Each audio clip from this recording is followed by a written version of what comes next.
Dans cette capsule vidéo, nous allons résoudre des anciennes questions d'examen qui portaient sur la partie communication. Donc ici, on va faire quelques questions, je pense une vingtaine. Mais voilà, vous devez vous entraîner par la suite en essayant de refaire les anciennes questions, qui est disponible sur le site de l'ARES ou dans quelques liens, ou Drive ou des choses comme ça. Alors, un ami arrive en retard à un rendez-vous pour aller à un concert qui vous tient à cœur et vous craignez de vous trouver devant la porte close. Qu'est-ce qui se passe? Vous avez une émotion négative, comment vous voulez exprimer ça? Je me sens mal de t'avoir attendu, je me sens mal, vous exprimez votre émotion, et vous êtes inquiet, vous exprimez aussi une émotion, donc voilà, il y a une communication de ce que vous ressentez, donc là, la bonne réponse. Tu es toujours en retard, tu le fais exprès, ça c'est quelque chose qui est à la défensive, ce n'est pas une communication de votre émotion, vous faites juste une remarque, et en plus, vous accusez quelque chose, enfin, vous accusez votre collègue, votre ami, et ce n'est pas exprimer votre émotion, là. Vous faites juste mettre la faute sur quelqu'un. À cause de toi, voilà, encore une fois, c'est la même chose que la B. Nous allons devoir rouler à toute vitesse. Là, vous n'exprimez pas votre émotion négative. Ok? Vous ne dites rien, non. C'est pas une communication de rien dire parce que vous vous enragez intérieurement. Il faut exprimer, communiquer votre émotion négative. C'est ça qu'on recherche. Donc, c'est la proposition A qui est la bonne réponse. Question 2. F vient de débuter un job étudiant. Après quelques jours, il constate qu'on ne lui confie aucune tâche en autonomie, à la différence des autres jobistes employés depuis peu par l'entreprise. Il souhaiterait montrer à son patron qu'il est lui aussi motivé et capable et a l'impression de ne pas en avoir l'occasion. Il décide d'en parler à son employeur. Vous pouvez faire l'analogie entre un stagiaire, je ne sais pas, ou un assistant en médecine qui vient commencer son assistanat et qui trouve qu'il n'a pas assez de stage et va en parler avec son chef de service pour dire voilà, je trouve que les autres, mes collègues qui sont dans la même année que moi, voilà, j'ai l'impression qu'ils font plus de tâches que moi, ils sont plus autonomes, donc il y a quelque chose qui ne va pas. Enfin, vous devez trouver un moyen de communiquer cette information, que vous voulez faire plus, mais en même temps, vous devez avoir une discussion ouverte. Et donc, cette discussion doit être constructive. Donc c'est-à-dire que si vous avez eu moins de tâches que les autres, c'est qu'il y a peut-être une bonne raison que le chef de service ou le patron, si on se réfère avec l'exercice qui est ici, fait que on vous donne moins de travail. C'est juste qu'il faut que vous entendiez les arguments du patron. Et donc ça, c'est quelque chose qui est important. On ne va pas commencer à faire du chantage, à dire écoutez, voilà, moi j'ai des consignes de travail, je vous mets une échéance pour que cela change. Ça c'est la A, c'est pas bon parce que là on est dans la menace. Demandez fermement, déjà fermement, c'est vous obliger quelque chose, il n'y a pas de discussion. Et puis faire part de son souhait, de son souhait d'être traité de la même manière que les autres, ça c'est bien, mais montrer qu'il a remarqué. Vous montrez que vous remarquez des différences, mais vous rentrez pas dans le cœur du sujet. Pourquoi vous avez moins de tâches que les autres? Là, vous vous dites oui, j'ai l'impression qu'il y a une différence avec les autres jobistes. C'est juste une constatation, mais c'est pas une compréhension de pourquoi c'est le cas en fait. Pourquoi il y a cette différence? Donc la C, c'est pas bon, c'est la D qui est la bonne réponse parce que vous exprimez votre souhait, mais en plus de ça, vous demandez au patron les raisons. Et ça, c'est vraiment être ouvert à la discussion. C'est là qu'on va créer des questions ouvertes, donner des arguments, donner la possibilité au patron de se justifier pour dire voilà, je trouve que j'ai l'impression que tu n'es pas peut-être à l'aise pour certaines tâches et je voudrais que tu commences petit à petit. Et on verra plus tard, si tu es un peu plus à l'aise, de te donner des tâches supplémentaires. Voilà, c'est quelque chose qui est constructif, qui permet une bonne communication et donc d'aborder mieux le sujet. Question 3, vous avez J qui est stagiaire. Elle surprend une conversation entre deux responsables. Ceci évoque une très mauvaise évaluation de L, une amie de J, stagiaire elle aussi, dans cette unité. Donc, J, comment J peut-elle communiquer vis-à-vis de L? Et pourquoi? Là, attention, on vous dit pourquoi. Donc, ce que vous faites, il doit avoir une bonne raison. Donc déjà, vous avez surpris une conversation qui ne vous concernait pas, et en plus de ça, vous n'y étiez pas invité. Donc, c'est une conversation privée entre deux personnes. Donc, vous ne pouvez pas vous mêler interagir ou interférer une conversation où vous n'y êtes pas mêlé, où vous n'y êtes pas invité. Donc, en préparant l'or avec des allusions, déjà, vous êtes en train de vous mêler et créer une situation de conflit. Si ça se trouve, c'est pas comme ça qu'on va annoncer à quelqu'un d'autre qu'il a une mauvaise note. Et en rapportant complètement la conversation pour être le plus honnête possible, c'est pas une question d'honnêteté.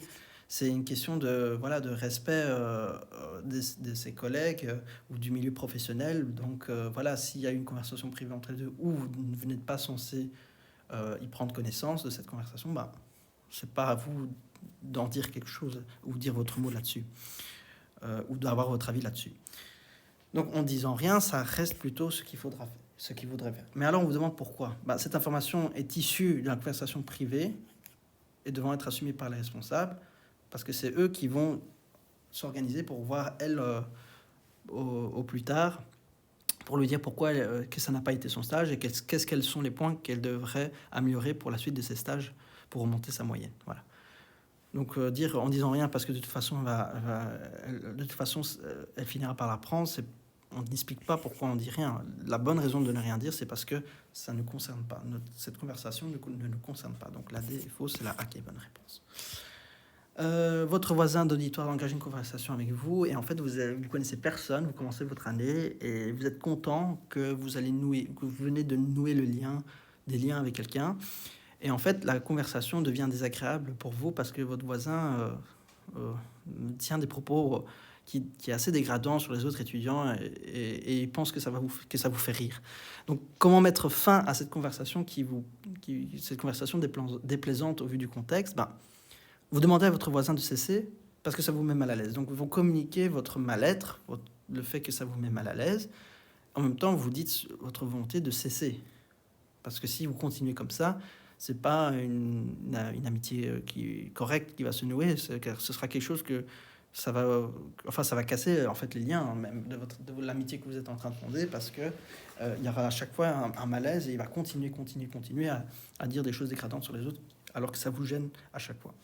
Donc la A semble être la bonne réponse. Vous riez poliment, vous replongez sur vos notes. Il n'y a pas de communication. On dirait que vous ne voulez pas mettre fin à cette conversation. Vous vous fâchez, vous manifestez bruyamment votre désaccord. Non, il n'y a pas de communication. Vous ne dites pas votre ressenti. Il n'y a pas d'expression de votre désir et d'expression de votre émotion. Que ça vous agace. Donc c'est pas bon. Vous résignez à écouter d'une oreille et de ne pas perdre la possibilité. Non, si cette relation commence déjà comme ça, que vous êtes toujours mal à l'aise de ce que votre ami, enfin votre pseudo-ami, enfin votre voisin, où vous venez de nouer les liens, vous met mal à l'aise, et que vous êtes gêné, et que voilà, il n'y a pas une consolidation de l'amitié qui va se former, donc c'est-à-dire que voilà, il y a un moment gênant dans la discussion à chaque fois, et en plus il croit que ça vous fait rire, donc ça veut dire que lui-même il comprend pas que ça vous fait pas rire. Donc c'est mieux lui dire directement que ça vous met mal à l'aise, que vous n'en rigolez pas. Donc déjà ça. Donc la A, ça correspond le plus. Donc écoutez d'une oreille, vous n'avez pas de communication, vous fâchez avec des bruits. Non, il n'y a pas que le langage non verbal, il faut aussi le langage verbal. Le langage non verbal, c'est bien quand il y a le langage verbal en même temps. Mais s'il y a et strictement que le langage non verbal, c'est pas une communication. La communication, il faut les deux. Donc, c'est-à-dire, il faut le langage verbal et, s'il y en a en plus, le langage non verbal. Mais le langage non verbal peut pas être quelque chose qui est associé tout seul. Donc, il peut pas être tout seul. Il faut expliquer, il faut exprimer. Parce que si vous exprimez que par le langage non verbal, la personne va mal interpréter l'information et va dire oui, je pense qu'il est fâché parce que je sais pas. Peut-être pour d'autres raisons, ou voilà, enfin, peut-être qu'il m'aime pas, alors que si ça se trouve, il va s'imaginer des trucs que la personne ne vous aime pas, alors que c'est peut-être pas ça.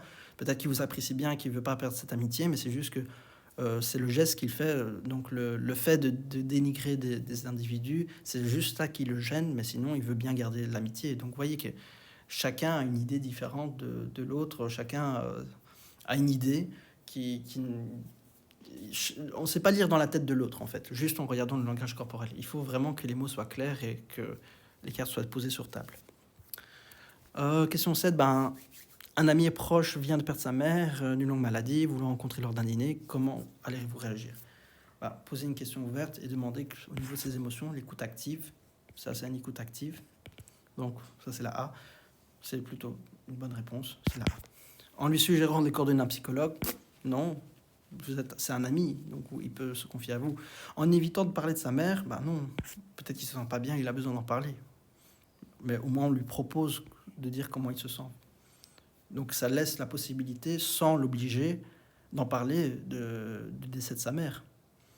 Donc comment il se sent, ça veut dire s'il se sent bien, il se sent bien, alors vous n'allez pas engager la conversation. Mais s'il se sent mal, vous vous dites ah bon, tu te sens mal et t'as quelque chose, tu voudrais en parler. Voilà, vous entamez la conversation. Donc ça laisse le choix en fait de votre interlocuteur de décider sans avoir une obligation de se justifier s'il a envie ou non de vouloir en parler vis-à-vis de cet événement qui est tragique du fait de perdre sa maman. Ok. On vous est forçant d'être amusant pour alléger l'atmosphère. Ben non, ça c'est pas du tout. Hein. C'est même pas de l'empathie, c'est de la sympathie. Et vous savez, communication et empathie, ça c'est un peu lié, mais là, la sympathie, si ça se trouve, il a l'impression que peut-être vous en foutez du décès de sa mère. Voilà. C'est pas une bonne chose en tout cas. Donc la bonne proposition, c'est là. Au fil du confinement, A peu suivi des cours en distance, se trouve en difficulté pour réviser l'approche de ses examens. Il a honte de solliciter ses camarades de classe. Il n'a plus donné de nouvelles depuis des semaines. Oh là là, ça c'est très classique à l'UNIF, ça. Qui lui ont pas proposé par le passé de l'aide. Quelle est la meilleure manière d'amorcer sa demande d'aide? Je dois absolument réussir, vous devez m'aider. Là, on dirait qu'ils ont quelque chose un compte à vous rendre. Donc là, non, pas du tout comme ça. Ils sont pas obligés de t'aider si vous parlez comme ça à cette personne. Non, ça va, c'est de la défensive presque. Hein. C'est comme une obligation, comme si vous exigez un truc et que voilà, on doit vous donner vite ce que vous voulez. Alors qu'ils ont déjà proposé de l'aide auparavant, là vous demandez immédiatement de l'aide en utilisant des trucs comme de l'impératif comme ça. Vous devez, c'est pas très bon. Hein. C'est vous qui aviez raison depuis le début. Mais est-ce que ça l'aide à amorcer sa demande d'aide de dire ça? Non. Je suis imbécile, je n'aurais dû jamais lâcher les cours. Bah non, ça ne permet pas d'amorcer sa demande d'aide. J'ai réalisé que j'ai besoin d'aide, donc là, il est honnête, il dit qu'il a besoin d'aide et qu'il en est gêné parce qu'il a honte de solliciter l'aide de ses camarades. Donc là, il exprime son ressenti, en même temps, il explique qu'il a besoin d'aide. Au moins, et ça donne envie de vouloir l'aider parce qu'il dit ce qu'il ressent, qu'il est gêné, parce qu'il a honte de solliciter ses camarades, parce qu'il voilà, il n'a pas répondu plus tôt quand il leur avait proposé son aide. Enfin, proposé leur aide à lui, pardon. Et donc, voilà, ça c'est la bonne réponse, c'est la D. Je pense que c'est pas une question difficile, que tout le monde a compris comment ça marche. Hein. Vous avez été engagé par vos voisins pour aider leur fillette de 10 ans à réviser sa matière en vue d'un examen de maths. Et ça se passe bien, et la fillette revient à l'examen et vous dit qu'elle a eu 16 sur 20, enfin 8 sur 10. Quelle est la meilleure phrase à lui dire? Directement, il n'y a pas à réfléchir. Donc, tu vois quel bon professeur je suis? Non, là, vous vous appropriez la réussite de la fillette. Donc, c'est un peu de l'ego, c'est un peu quelque chose qui n'est pas constructif, parce que ça veut dire que la fille n'est pas intelligente, qu'elle n'a pas bossé, et que voilà, vous vous appropriez sa réussite. C'est ça que ça peut être interprété. Va vite dire à tes parents combien j'étais utile. Ça aussi, c'est quelque chose qui est égoïste. Vous pensez qu'à votre satisfaction personnelle. Dommage qu'il n'ait pas bien répondu à la question. Là, c'est contre. Ça c'est vraiment pour casser la pauvre petite qui a fait quand même une belle note. Donc, vous encouragez pas la personne à vouloir s'améliorer. Le but aussi d'une communication, c'est encourager les personnes à réaliser des choses.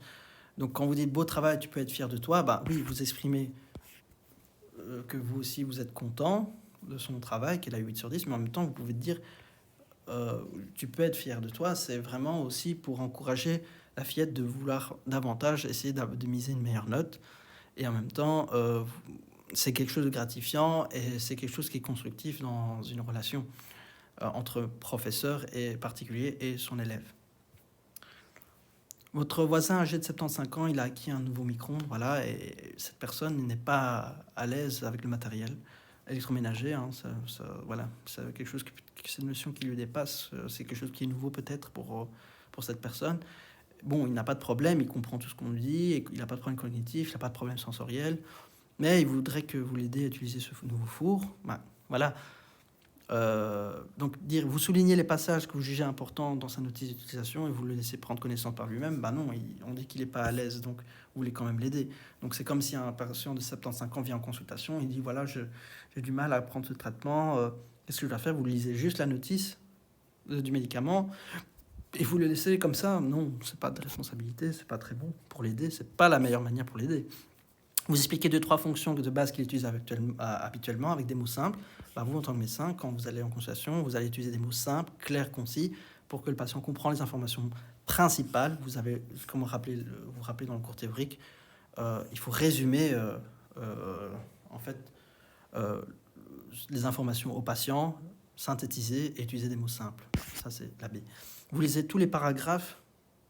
Bah, non, vous ne l'aidez pas, parce que lire, il peut le faire. Aussi, la personne de 75 ans. Vous lui expliquez la possibilité de commande distance via le smartphone qui devrait lui être utile.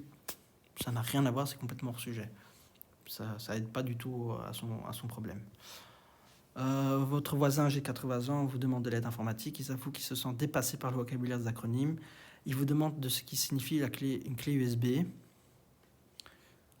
Bah, il vous demande de l'aide en informatique. Et il vous avoue se sentir un peu dépassé par tout ce vocabulaire composé d'acronymes. Donc vous expliquez que c'est un acronyme universal serial bus pour dire qu'un bus informatique est une série en série qui permet de connecter n'importe. Elle vous demande, enfin votre voisin vous demande de l'aide en informatique et vous demande pas la définition de l'acronyme. Donc donc vous comprenez que si vous comprenez pas l'information qu'on vous demande, c'est qu'il y a un problème de communication. Vous ne faites pas attention à ce que la personne dit. Vous lui expliquez que ce n'est pas une véritable clé au sens propre, que c'était une clé USB qui se branche sur un ordinateur. Mais il vous demande qu'est-ce que c'est une clé USB. Donc, voilà, ça, vous expliquez que ce n'est pas un véritable, que ça branche sur un ordinateur, mais vous expliquez pas sa fonction. Et la personne va croire juste qu'on branche sur l'ordinateur et c'est tout. Et c'est pas quelle est l'utilité. Vous expliquez que c'est un support de stockage amovible qui peut se connecter à n'importe quel support muni de ce qu'on appelle un port USB. Bah déjà, la personne vous demande qu'est-ce qu'une clé USB, et là vous rajoutez encore un port USB. Il ne comprend pas ce qu'est une clé USB, alors déjà un port USB, ça ne va pas l'aider. Donc il faudra encore expliquer qu'est-ce qu'un port USB. Vous voyez que au plus vous essayez d'expliquer dans ce sens-là, comme la D, vous créez encore des trucs un peu plus compliqués pour la personne qui a 80 ans, que ces choses-là sont complètement inconnues pour lui. Donc voilà, pour votre pauvre voisin, déjà il a du mal à comprendre ce qu'est une clé USB, donc là vous expliquez un stockage amovible, il va pas comprendre. Hein. Vous l'expliquez que c'est une sorte de super garage où on peut stocker plein de toutes petites choses. Ben, là vous comprenez qu'il stockait des données, super garage, vous faites une analogie, vous simplifiez les choses, ben, c'est adapté pour le patient, pour le voisin. Donc la bonne réponse est la A. Votre ami envoie un message car il souhaite parler des difficultés qu'il a eues avec ses camarades, qui est prénommé A, un de ses camarades qui s'appelle A. Vous en avez déjà un peu entendu parler, vous marchez ensemble, quelle est la meilleure manière de l'amorcer? Tu peux m'expliquer pourquoi il y a eu des problèmes lors du voyage scolaire? Ben là, c'est pas bon parce que... Pourquoi? Donc, tu peux m'expliquer pourquoi la personne va se dire j'ai des comptes à rendre, je devrais lui expliquer tous les trucs. Et si ça se trouve, quand on dit pourquoi il y a des problèmes, c'est qu'il y a peut-être un petit jugement en disant que peut-être votre ami pense que vous jugez, que c'est lui qui a peut-être embêté A pour que A l'embête de retour. Donc, enfin, c'est pas une meilleure chose d'aborder la situation, mais aussi, si on veut trouver une autre justification pourquoi la A n'est pas une bonne réponse, c'est qu'il souhaite parler des difficultés, mais vous devez l'inviter, amorcer. Là, vous êtes en train de faire, lui dire, tu dois me donner tout de suite des arguments. Vous êtes en train de le brusquer et vous êtes là, voilà, tu vas m'expliquer pourquoi. C'est genre comme si vous aussi, vous avez des comptes à rendre à lui, alors que pas forcément. Enfin, vous voyez, c'est une manière un peu agressive pour commencer tout doucement la conversation. Il faut que la personne, il faut que votre manière de engager la conversation puisse laisser le choix à votre interlocuteur s'il a envie ou non d'en parler. C'est ça que vous devez comprendre. Vous ne devez pas le coincer et dire, voilà, tu dois m'expliquer les choses, pourquoi.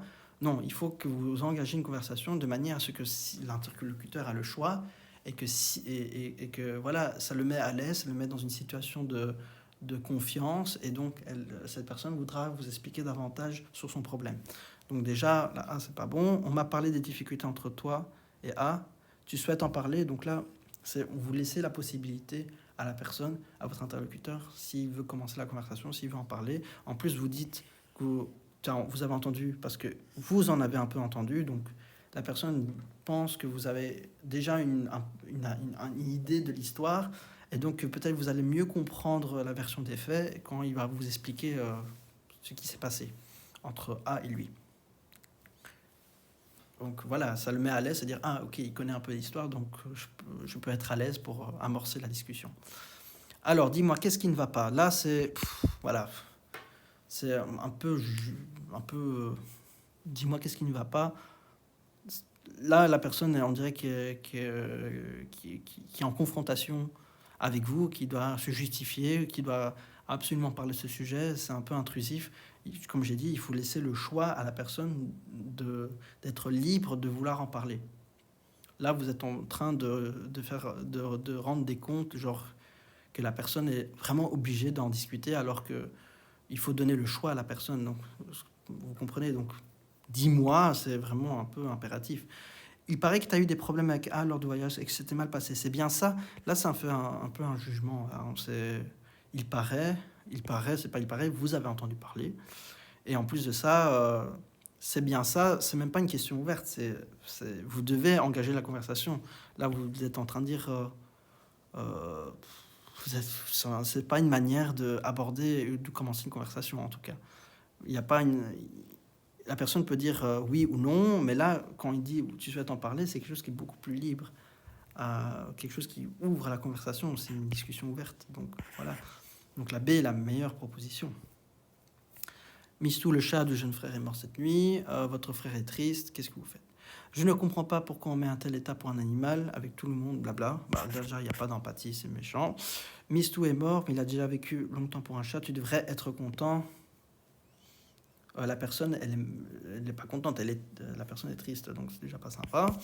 Enfin, c'est pas empathique surtout, en fait. Il faut chercher celui qui est plus empathique. Tu ne dois pas être triste et penser surtout au bon moment que vous avez eu ensemble. La personne a le droit d'être triste. Hein. Donc, non. Tu as l'air d'être très touché par la mort de Mistou, donc c'est-à-dire que vous comprenez ses émotions. Cela doit être difficile pour toi. Vous résumez son émotion et sa situation. Tu souhaites en parler. Là, il y a une communication et c'est l'écoute active. Donc l'écoute active, le plus pur qu'on a appris dans le chapitre empathie, c'est vous écoutez la personne, vous résumez son émotion et vous donnez la possibilité à la personne de s'exprimer vis-à-vis de ses émotions. Madame B offre à son amoureux pour son anniversaire une montre en bracelet en cuir. Quand il reçoit la montre, l'amoureux est un peu déçu. Il aurait préféré une montre avec un bracelet métallique.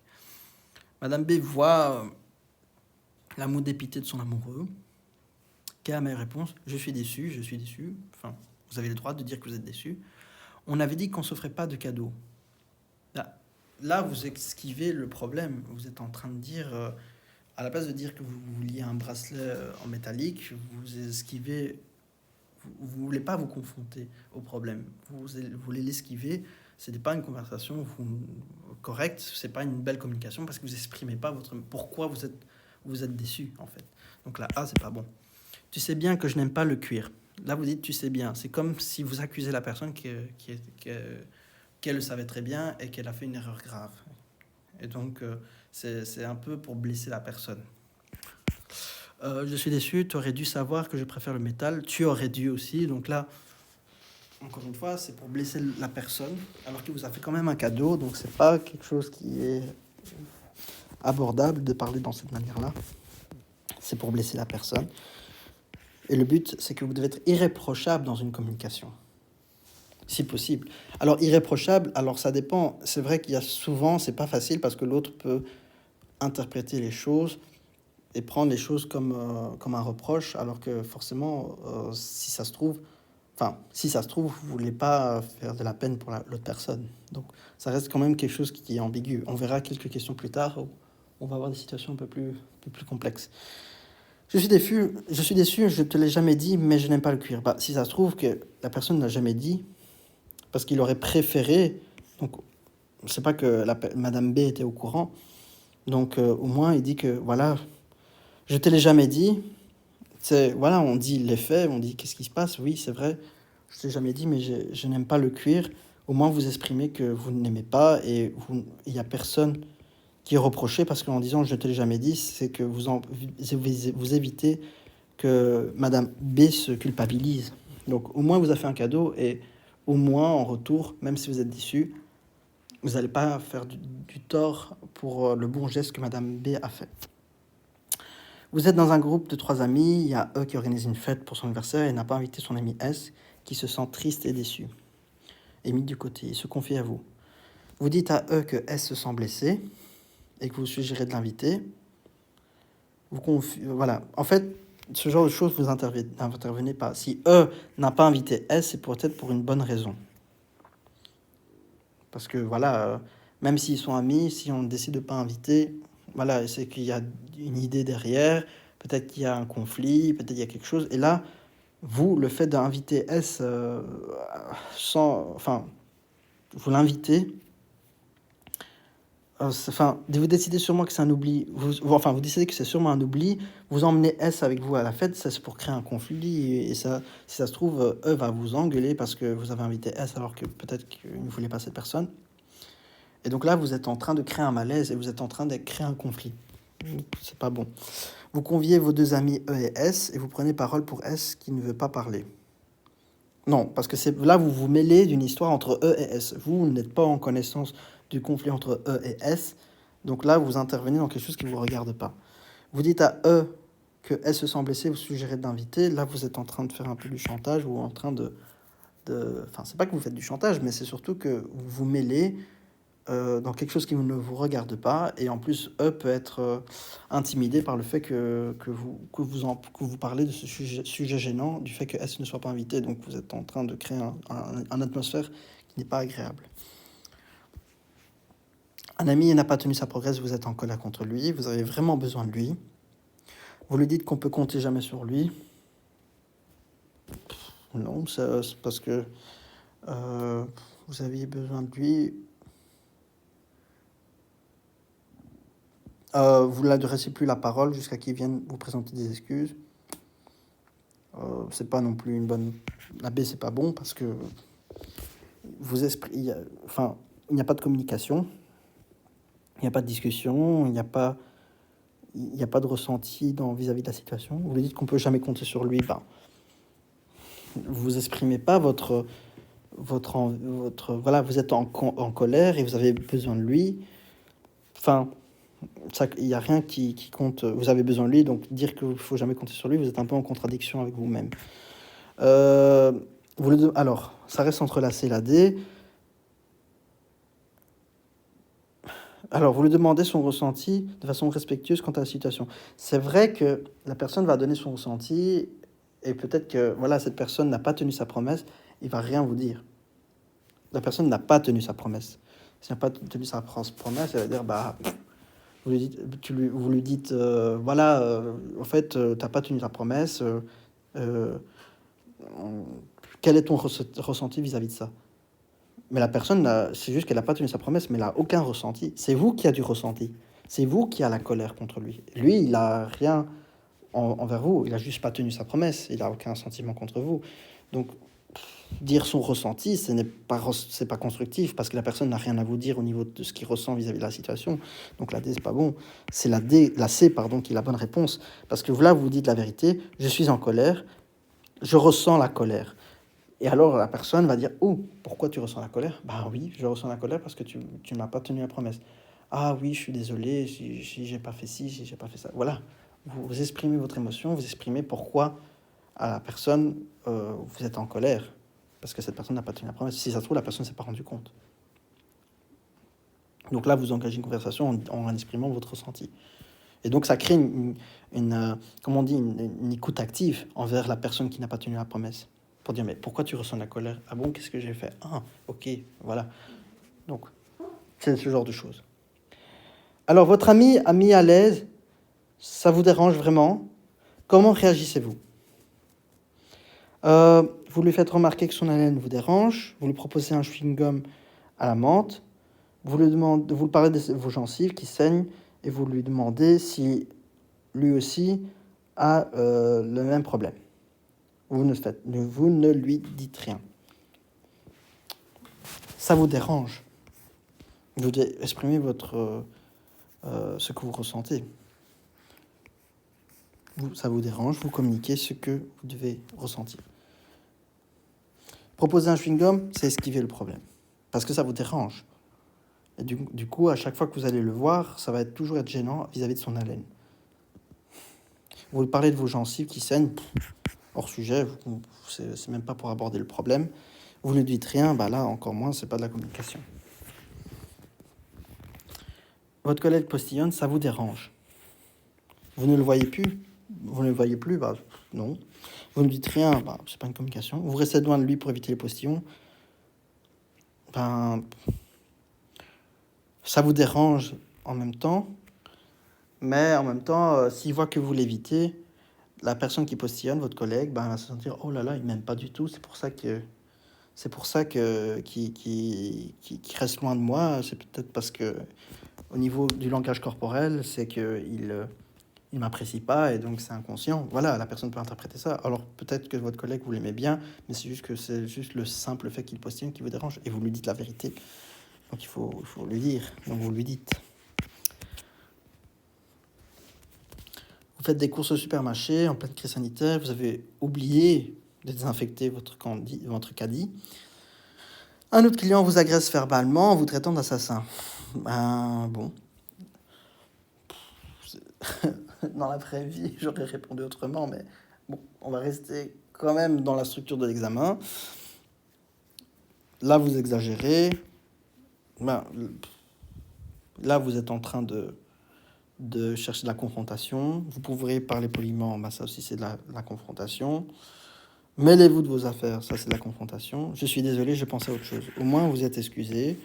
En même temps, vous expliquez pourquoi vous avez oublié de vous désinfecter. Au moins vous expliquez. Vous avez là c'est pas ici la B, la C, la D c'est de l'attaque, de la contre-attaque si vous voulez, alors que ici vous expliquez pourquoi vous avez oublié. Donc il y a de la communication. Vous expliquez, vous argumentez. En faisant ses courses, Madame S rencontre une collègue, Madame R, avec laquelle elle n'entretient pas de bonnes relations. Entre deux rayons, R lui fait part de ses difficultés avec son fils adolescent qui n'en fait qu'à sa tête. Comment allez-vous réagir? Enfin, comment Madame S va réagir? Interrompre rapidement Madame R, lui parler de ses propres difficultés? Non, parce que... non, vous l'aimez pas, cette personne. Vous voulez interrompre la discussion entre les deux. Donc, je vois pas l'intérêt de parler de son enfant alors que déjà elle l'aime pas, Madame R. Madame S n'aime pas Madame R. Prétexter un appel urgent à donner, non. C'est un peu gênant comme situation de faire ça. Écoutez Madame R quelques minutes, parce que vous restez quand même relativement respectueux, mais en même temps, vous interrompez la conversation. Voilà. C'est quelque chose qui va être plus... vous allez être plus vous-même, vous allez plus être honnête envers vous-même en interrompant la conversation et dire que vous n'allez pas rester plus longtemps. Donc voilà, vous n'allez pas esquiver les choses Enfin, c'est quand même une question pas facile. Hein. Écouter poliment en regardant ailleurs, ça non. Parce que ça peut être... C'est un peu de l'hypocrisie. Hein. Donc, mais interrompre rapidement et parler de propres difficultés de son enfant, c'est hors sujet. Je comprends pas pourquoi on aurait coché ça. Prétexter un appel, non, c'est pas de esquiver le problème. Ce n'est pas être honnête envers soi-même, c'est chercher un prétexte, c'est éviter, c'est pas de la communication. Donc là, au fait qu'on dit en lui disant que voilà qu'elle peut pas rester longtemps, c'est quelque chose qui est Voilà, vous ne cherchez pas un prétexte, au moins vous avez interrompu la conversation par vous-même. Enfin, vous ne passez pas à côté. Ah, c'est une question pas facile, je suis totalement d'accord. Je ne sais pas qu'est-ce que dans la vie réelle vous aurez fait dans ce genre de situation. Qu'est-ce que vous auriez fait? Bon, un ami vous raconte qu'au cours d'une soirée, chez des amis, il a surpris des participants de la soirée en pleine activité sexuelle dans un coin isolé de la maison et commence à vous raconter les détails. Ça vous met mal à l'aise. Tu es vraiment pervers, ce genre de choses, ça se raconte pas. Ben non, ça c'est pour l'attaquer, c'est votre ami. Faut être un peu plus sympa que ça. Va raconter ça à quelqu'un d'autre que ça intéresse. Ben non, ça fait un peu reproche. Je ne veux pas t'écouter raconter ces cochonneries. Vous devez exprimer que vous êtes mal à l'aise en fait. Là, dans ABC, vous n'exprimez pas votre ressenti. Donc, je suis gêné, je voudrais que tu arrêtes. Voilà, c'est ce qui est le plus correct. Parce que vous exprimez votre malaise et en même temps, vous communiquez votre souhait que la personne arrête de vous raconter ces détails. Vous travaillez pour un exposé, l'un des membres est très peu investi dans le travail, vous obtenez une très bonne note, et celui qui a peu participé s'en attribue publiquement tout le mérite. Comment allez-vous réagir? Alors, décrivez publiquement son comportement pour établir la vérité. Publiquement, c'est de l'humiliation, et vous humiliez quelqu'un, c'est pas constructif. Donc, c'est pas quelque chose qui... Vous laissez pas la personne à ressaisir sur ses gestes. Donc là, vous êtes en train de l'humilier, vous créez un climat de conflit avec cette personne. C'est pas quelque chose de très professionnel. Vous lui demandez en privé de rétablir la vérité, au moins ça regarde personne, ça regarde entre vous et lui. Vous êtes mal à l'aise au fait que lui s'approprie une note qu'il ne mérite pas, au moins vous lui dites en privé. Et en plus, vous le proposez de rétablir la vérité. Au moins, vous avez une démarche constructive dans votre discussion. Vous lui demandez de rencontrer l'enseignant afin d'écrire la citation. Je ne vois pas en quoi ça va changer les choses. La note a été donnée, l'enseignant ne va pas changer la note. Et en plus de ça, vous allez créer aussi un conflit envers la personne parce que c'est vraiment pour chercher des problèmes. Là, vous allez essayer de voir la personne, le confronter et dire, voilà, je n'apprécie pas que tu fais ça, que tu dis aux gens que tu as très bien travaillé alors que tu n'as rien foutu dans le travail de groupe. Je voudrais que tu arrêtes de t'approprier la réussite des autres et que tu rétablisses la vérité. Au moins, vous laissez la personne se rattraper. Et si la personne ne veut pas faire un effort, c'est son problème. En tout cas, les conséquences vont arriver par après. Mais voilà. Mais au moins, avant d'attaquer à la défensive, au moins, vous proposez vous lui donnez le choix, en fait, dans ses gestes. Vous le proposez même, okay, de se rattraper. Vous demandez, donc l'enseignant, c'est pas une bonne idée. Vous lui demandez publiquement de rétablir la vérité. Là, c'est encore de l'humiliation. C'est se mêler d'autres personnes. En fait, quand c'est public, c'est mêler d'autres personnes où ça ne leur regarde pas, en fait, le contexte. Okay. Donc voilà, c'est des questions comme ça que vous aurez à l'examen, enfin en concours. C'est quelque chose que vous devez vous entraîner. J'avoue que dans une vidéo, là, je dis les réponses parce que je vous explique un peu comment il faut s'y prendre, quelle est la structure, la méthode pour raisonner dans ce genre de questions qui portent sur la communication. Maintenant, le truc, c'est que c'est à vous de jouer. C'est-à-dire que vous allez prendre les anciennes questions d'examen, que vous allez résoudre par vous-même, voilà, sans connaître le correctif, et voir si vous avez compris la méthodologie à avoir pour résoudre ce genre de questions. Parce que, voilà, c'est pas quelque chose qui s'apprend au talent. Je trouve que la communication, c'est quand même une partie qui est pas facile. Je crois qu'en ordre de difficulté, l'empathie, c'est la plus facile. La communication, c'est modérément facile. Et l'éthique, c'est un peu plus compliqué, ou vice-versa. Donc, parce que l'éthique varie d'un pays à un autre, de la culture d'un autre, chacun a ses idées là-dessus, et donc dans un QCM, ça peut toujours se porter en débat, mais alors la communication, on veut toujours essayer de ne pas blesser la personne, mais si ça se trouve, voilà, il faut être honnête envers soi-même en même temps. Par exemple, la question de la personne qui a une mauvaise haleine et que voilà, vous ne voulez pas le vexer, c'est vrai qu'on a envie de dire, voilà, en proposant un chewing-gum ou quelque chose, ou un peu, voilà, on essaye de ne pas vouloir gêner et casser la relation envers votre interlocuteur qui peut-être a une mauvaise haleine, mais le fait que vous ressentez une gênance, que vous êtes mal à l'aise par cette mauvaise haleine, ben, le fait de lui dire, c'est au moins, vous avez mis les cartes sur table, au moins vous avez été honnête envers vous-même, vous exprimez votre émotion vis-à-vis de cette histoire de mauvaise haleine, et au moins la personne le sait. Parce que, voilà, les autres fois, quand vous allez revoir votre collègue qui postillonne ou qui a une mauvaise haleine, et que vous allez commencer à avoir des gestes d'éviction, ou que vous allez prendre distance, que voilà, vous n'allez pas vous approcher de lui, vous reculez, ben, le langage corporel ou le langage non verbal peut être interprété de diverses manières par votre interlocuteur, qui pourrait le prendre d'une mauvaise interprétation. D'accord ? C'est pour ça que le langage non verbal ne peut pas se faire tout seul, il doit toujours être accompagné d'un langage verbal. Ou bien le langage verbal tout seul, ou bien le langage verbal accompagné du langage non verbal, ça reste le plus efficace. Mais le langage non verbal tout seul, c'est pas bon. C'est pas du tout bon.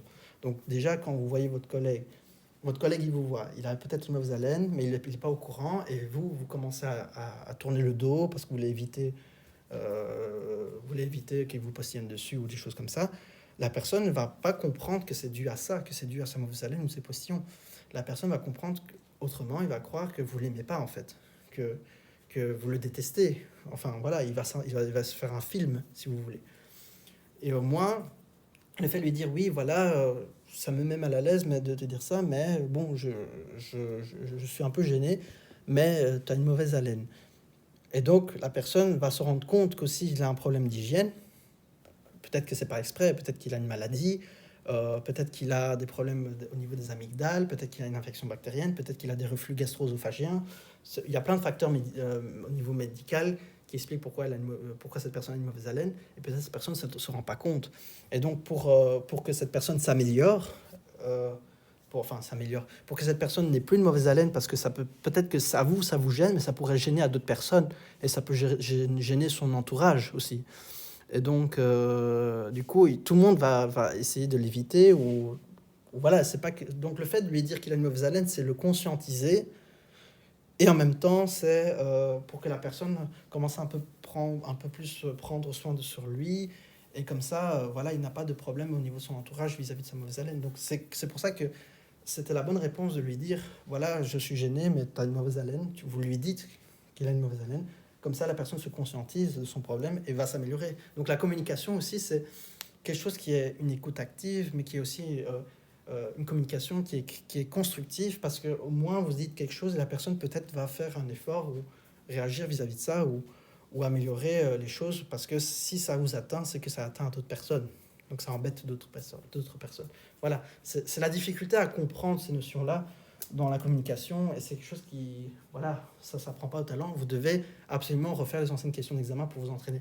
Après, la structure des énoncés, la structure des réponses attendues, ça reste constant, ça reste la même chose d'année en année, et pour le concours aussi. Donc si vous refaites les anciennes questions d'examen, et que vous avez tous fait, ça devrait y aller, quoi. Donc il n'y a pas de problème là-dessus.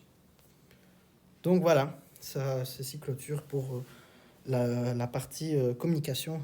En tout cas, on a fini le chapitre communication. La prochaine vidéo va porter sur l'éthique.